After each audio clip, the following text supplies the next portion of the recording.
Saya ingin sepakati dulu bahwa sebetulnya kalau kita bicara akhir zaman dengan diutusnya Rasulullah SAW, maka itulah sudah masuk dalam ruangnya akhir zaman itu.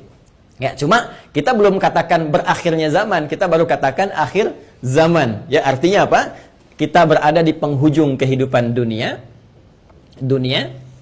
ya, dan akan dekat ke akhir kehidupannya, artinya selesai di dunia ini, karena dengan risalah selesai, maka tinggal umat menjalani sampai batas yang Allah tentukan. Ya, batas waktu yang telah Allah tetapkan, kalau menunjuk kepada waktu spesifiknya, detiknya, menitnya, sampai jamnya, disebut dengan sa'ah namanya, as-sa'ah. Ya. Nanti di periode ini ada kejadian-kejadian, ya, di mana segala hal bisa muncul, ya, bisa terjadi banyak hal nanti kita sebutkan, baik itu nanti huru-hara, baik itu banyak musibah, baik itu nanti selesai kehidupan, wafat, bangkit, sesuatu terjadi. Sesuatu yang banyak terjadi, bangkit dan sebagainya disebut dengan qiyamah namanya. Ya, asalnya qiyam, sifatnya ditambah ta disebut dengan qiyamah. Karena itu nanti peristiwanya disebut dengan yaumul qiyamah. Yaumul qiyamah. Ya. Nanti ada surah Al-Qiyamah, surah ke-75, gitu kan? La uqsimu biyaumil qiyamah. Ini peristiwanya. Tapi kalau kita ingin menunjuk kepada waktunya spesifik, ya, berakhir nih waktunya, selesai, sehingga terjadi kiamat yang dimaksudkan. Kita serap ke dalam bahasa Indonesia menjadi kiamat. Ya, berakhir waktunya disebut dengan sa'ah. Sa'ah menunjuk kepada, kalau sekarang dalam bahasa Arab standar sekarang sa'ah disebut jam. Ya, jam ada detiknya, kan sa'alan. Jam berapa sekarang? Ya, sampai ke detiknya, sampai ke menitnya dan seterusnya, itu menunjuk kepada waktu ini disebut dengan sa'ah. Ya, karena itu teman-teman sekalian, ketika Allah menegaskan kapan terjadi tepatnya terjadi kiamat ini, menunjuk pada waktunya, itu hanya milik Allah Subhanahu wa taala, prerogatifnya. Ya, karena itu di Quran surah ke-31 Luqman, di ayat ke-34, ayat terakhir, hal pertama dari 5 hal yang menjadi hak prerogatif Allah, kalimatnya langsung menggunakan kata sa'ah. Innallaha 'indahu 'ilmus sa'ah. Ini. Kalimatnya menggunakan apa? Sa'ah. Ya, di hadis Muslim, nomor hadis yang ke-8, disebut dengan hadis Jibril, ya, alaihissalam, ketika beliau bertanya mengonfirmasi kepada Rasulullah, ya, Sayyidina Muhammad sallallahu alaihi wasallam, bertanya tentang kapan tepatnya terjadi kiamat. Maka kalimat terakhirnya ketika bertanya tentang iman, Islam, ihsan, mata sa'ah. Mata sa'ah, kapan tepatnya terjadi kiamat? Nabi menjawab, mal mas'ulu anha bi'alama minas sa'il. Kenapa penting saya sebutkan ini?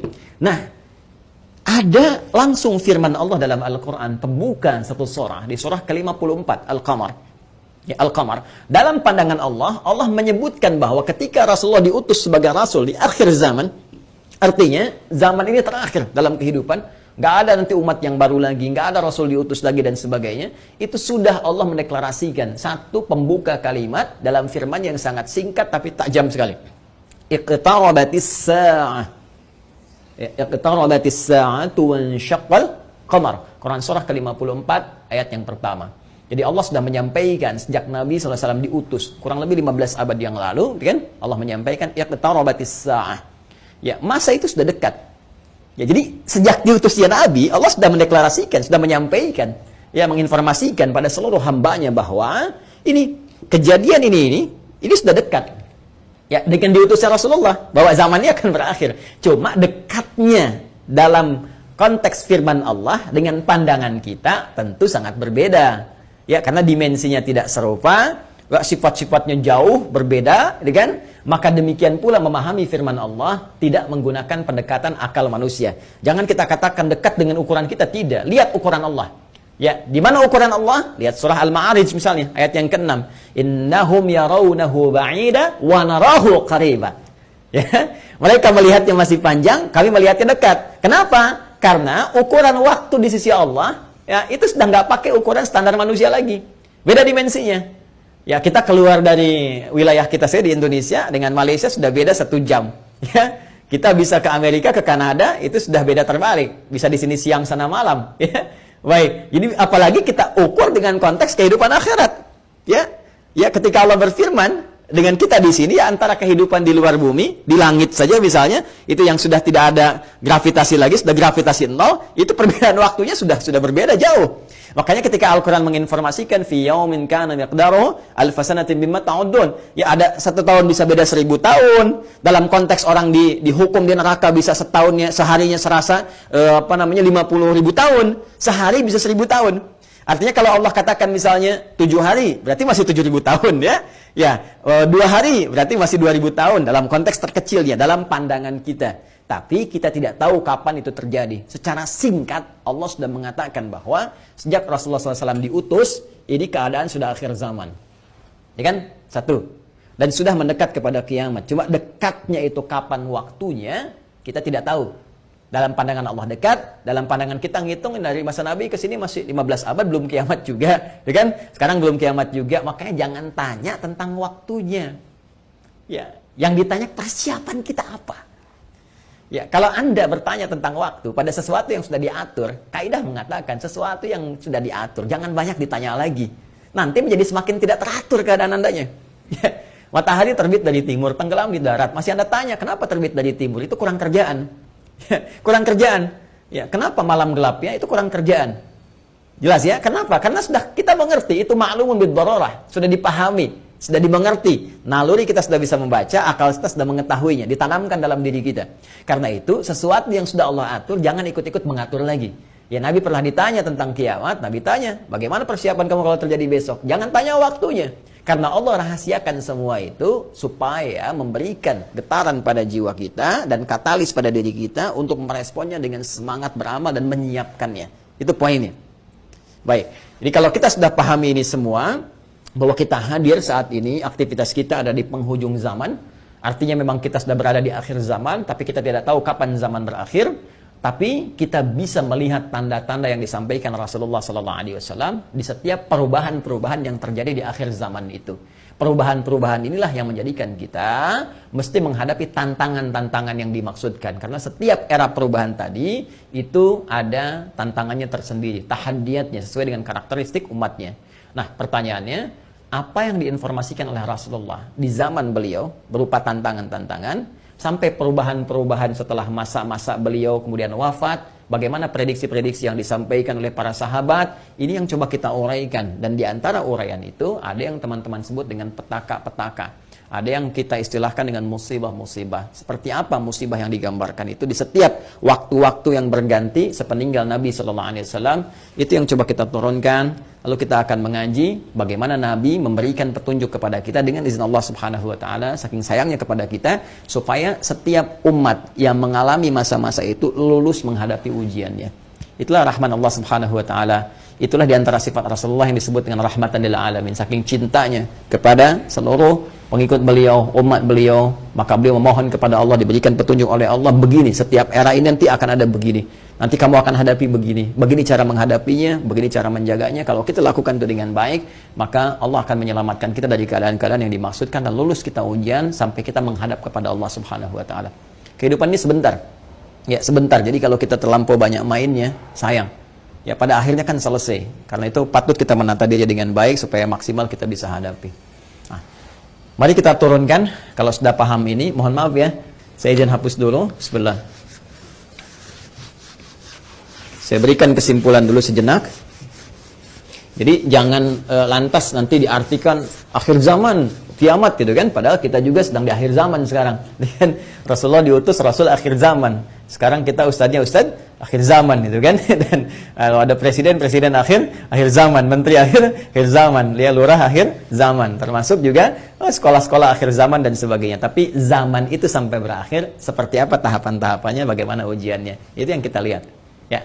Di kesimpulan pertama, 1, tentang akhir zaman sudah kita bahas ya, adalah satu era terakhir ya, era terakhir dari umat manusia yang beraktivitas ya kan di bumi. Ini dia era terakhir dari umat manusia yang beraktivitas di bumi. Jelas ya? Nah, ditandai dengan diutusnya rasul terakhir yaitu Rasulullah Sayyidina Muhammad sallallahu alaihi wasallam, ya kan? Sallallahu alaihi wasallam. Nah, kemudian karena siap rasul itu membawa petunjuk, juga diberikan petunjuk berupa hudan terakhir. Nah, itu berupa Al-Quran. Karena Al-Quran pun ketika diturunkan Allah menyebut dengan hudan. Buka Quran surah kedua Al-Baqarah di ayat 185.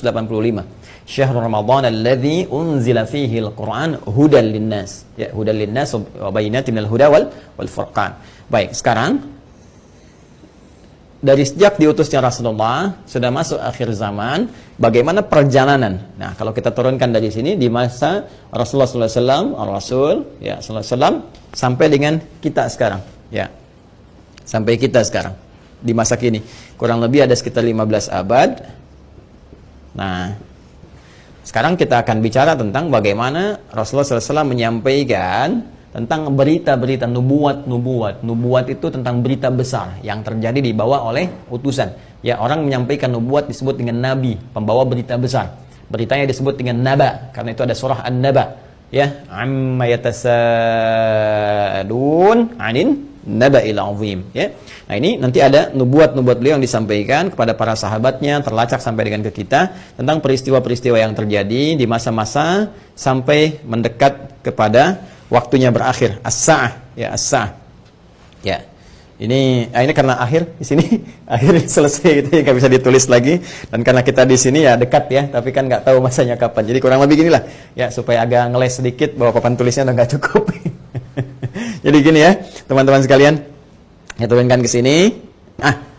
Baik, sekarang saya beri contoh begini misalnya. Ya, ini hadis yang populer saja, saya langsung ambil dari hadis riwayat Muslim. Hadis riwayat Imam Muslim. Ya, nomor hadis yang ke-8. Nanti ada bab tentang iman, Islam dan ihsan. Ya, dikenal juga dengan hadis Jibril dan banyak dikutip oleh para ulama, termasuk juga Al-Imam An-Nawawi dalam Al-Arba'in. Dari 42 hadis, beliau mengutip ini, teman-teman sekalian, di hadis yang kedua setelah innamal a'malu binniyat, masuk hadis ini. Ya, an Abi Hafs Umar bin Khattab radhiyallahu ta'ala anhu, qala bainama nahnu julusun 'inda Rasulillah sallallahu alaihi wasallam, ittala 'alaina rajulun shadidu bayadit thiyabi, shadidus sawadis sa'ari, la yura 'alaihi atharus safari. Nah, kemudian setelah itu dia datang kepada Nabi sallallahu alaihi wasallam, fajlasa ila Nabi sallallahu alaihi wasallam, fasnada rukbatayhi wa wada'a kaffayhi ala fakhidhihi, faqala ya Muhammadun akhbirni 'anil Islam, dijawab oleh Nabi, akhbirni 'anil iman, dijawab oleh Nabi, akhbirni 'anil ihsan, dijawab oleh Nabi, terakhir kemudian mata sa'ah. Ya, bertanya tentang tanda-tanda as-sa'ah. Kapan ini ya terjadi tepatnya kiamat? Nabi menjawab, mal mas'ulu anha bi'alami min as-sa'il. Ya, tidaklah yang ditanya lebih tahu daripada siapa yang bertanya. Ya, tidaklah yang ditanya lebih tahu daripada yang bertanya. Jadi yang ditanya Rasulullah SAW, ini kan Jibril, dekat dengan Allah. Allah Subhanahu Wa Taala berikan wahyu lewat Jibril, sampaikan kepada Rasulullah. Tentunya, ya, malaikat Jibril lebih tahu dibandingkan dengan saya. Ya, ini juga pertanda ada dua hal. Pertama, pertanda ujian yang disampaikan malaikat kepada Nabi Muhammad supaya tidak mengarang sesuatu di luar apa yang Allah wahyukan kepadanya. Dan ini membenarkan risalah Nabi Muhammad SAW. Yang kedua juga, salah satu pertanda bagaimana ta'zimnya, ya, kagumnya malaikat Jibril pada Nabi Muhammad karena merasa Rasulullah lebih dekat dengan Allah Subhanahu Wa Taala. Bagaimana dipuji dalam Al-Quran, wa innaka la'ala khuluqin 'azim, dijamin surga sebelum wafatnya, inna a'tainakal kautsar. Ya, tentu ada pertanyaan dari malaikat, nih hamba luar biasa disayang Allah, dan hamba manusia yang sudah pada tingkat tersayang dari Allah itu melebihi malaikat. Karena itu ketika Adam alaihissalam, ya, diuji oleh Allah, diminta, ditanya ini apa, ya, Al-Baqarah di ayat yang ke-31 itu, wa 'allama Adam al-asma'a kullaha, dan seterusnya sampai ayat 33, maka malaikat kan diminta sujud hormat. Di ayat 34-nya, wa idz qulna lil malaikati isjudu li Adam fasajadu, kan? Maka mereka diminta sujud hormat kepada Adam alaihissalam. Apalagi Nabi Muhammad sallallahu alaihi wasallam dengan segala puncak ketakwaan dan kedekatannya kepada Allah, maka mengkonfirmasi malaikat karena melihat bagaimana kedekatan Rasulullah dengan Allah Subhanahu Wa Taala. Tapi tetap Nabi dengan tawadhu mengatakan, mal mas'ulu anha bi'alam minas sa'il.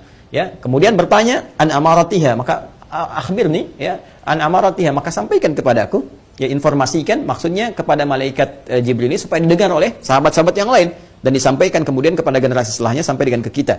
Ya, apa tanda-tandanya? Nah, ini tanda-tanda umum, teman-teman sekalian, yang mencakup kehidupan secara umum, baik itu dialami oleh ahli Quran ataupun bukan ahli Al-Quran. Jadi, ada masa-masa kehidupan dari sejak zaman Rasulullah nanti terus yang akan mendekat kepada as-sa'ah, berakhirnya kehidupan. Apa diantaranya? Ini banyak hadisnya ya. Ini saya baru ambil salah satu, gitu kan? Salah satu. Maka dikatakan misalnya antali dalam turabbataha. Bagaimana seorang pembantu melahirkan tuannya. Ya, di sini para ulama ada yang memahami sesuatu dunia menjadi terbalik. Ya, suatu dunia menjadi terbalik. Kalau kita lihat tekstual kan nggak mungkin, oh, pembantu kok lahiran tuan, kan nggak mungkin. Tapi ada yang mengartikan banyak hal. Ya, keadaan menjadi terbalik. Ya, misalnya, mohon maaf ya, kan biasanya tuan yang mengatur pembantu, sekarang pembantu ngatur tuan. Ya, jadi nanti ditafsir dengan hadis-hadis lain, ketika yang benar disalahkan, yang salah dibenarkan. Kemudian pembantu melahirkan tuan, ada yang mengartikan dengan perzinahan, ya selingkuh antara pembantu dengan tuan, dengan majikannya dan sebagainya, atau majikan memanfaatkan tuan dan sebagainya. Ya, ada kalimat-kalimat seperti itu. Wa antaral khufata rawatal alata. Ya, kemudian Anda bisa melihat kata Nabi sallallahu alaihi wasallam bagaimana pada masa itu orang-orang Baduy yang ya dari jauh dari pedesaan tiba-tiba mendapatkan sesuatu yang luar biasa sampai ya tatawaluna fil bunyan, lomba mendirikan bangunan. Ya, ini ada yang memahami bahwa orang yang biasanya mengembala kambing, artinya orang-orang yang desa dari jauh dari apa yang tidak terbiasa dengan hal-hal yang mewah, tiba-tiba sibuk dengan kemewahan-kemewahan. Ya, kemudian nanti ditafsir di hadis lain, orang-orang berlomba-lomba dalam urusan dunia, sampai orang-orang desa pun ada ikut-ikutan, ya, pengen terlibat dalam konteks dunia dan sebagainya, yang biasanya mereka hidup dalam keadaan-keadaan yang serba sederhana dan sebagainya. Jadi situasi ini situasi umum. Ya, nanti ada hadis terkait dengan banyak menyebar penyakit-penyakit yang menular, yang jarang ada obatnya dan sebagainya. Ini masih persoalan-persoalan umum yang dengan umum ini dialami oleh semua orang. Artinya mau ahli Quran, bukan ahli Quran, ya akan mengalami peristiwa ini. Ya, saat kebenaran mulai tertukar, saat macam-macam dan seterusnya lah. Ya, tapi alhamdulillah kita nanti masih dilindungi dengan hadirnya hadis-hadis lain. Ya, masih ada ulama-ulama, walaupun nanti mesti hati-hati ketika ulama banyak yang diwafatkan Allah Subhanahu Wa Taala. Sekarang kurang lebih sudah di atas 400 dari situasi pandemi saja di Indonesia saja. Itu bukan yang kaleng-kaleng, itu ulama-ulama yang memang ahli pesantren, ahli dzikir, ahli ilmu dan sebagainya. Mesti hati-hati juga. Ya, alhamdulillah kita masih ada orang-orang yang istighfar, bangun di malam hari, orang-orang yang mendekat kepada Allah, orang-orang yang taubat, masih kita dilindungi oleh Allah. Ya, jadi keadaan-keadaan ini, tapi petunjuk-petunjuk ke arah ini sudah mulai terasa. Artinya, Nabi menyampaikan setelah kehidupan beliau akan dialami masa-masa ini. Ya, jadi masa-masa ini sudah terjadi fitnah kubra dari masa tabi'in, ya, dari masa sahabat akhir-akhir ke tabi'in. Setelah itu kan ada juga peristiwa-peristiwa ini. Sampai juga di kita sekarang pun kita rasakan peristiwa itu. Tapi jangan disimpulkan berarti besok kiamat. Jumat lagi gitu ya. Nah, jangan-jangan ngambil kesimpulan gitu juga. Ada variabel-variabel lain yang harus kita pahami, tapi kita mesti waspada. Ini berupa fitnah. Ini yang saya maksudkan. Ini ujiannya. Ujiannya. Ingat nanti ya, ada fitnah, ada musibah, ada bala, ada ibtala, itu beda-beda. Ya, itu beda-beda. Nah, ingin saya katakan bahwa ini ujian kita di sini. Ini ujian kita. Karena ini ujian kita mesti lulus, teman-teman sekalian. Nah, sekarang dan jangan langsung kita pahami ini kiamat besok ini. Tidak. Nabi ingin mengatakan di masa depan ada tantangan-tantangan tuh akan begini.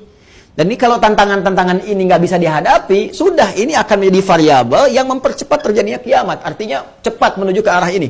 Ya.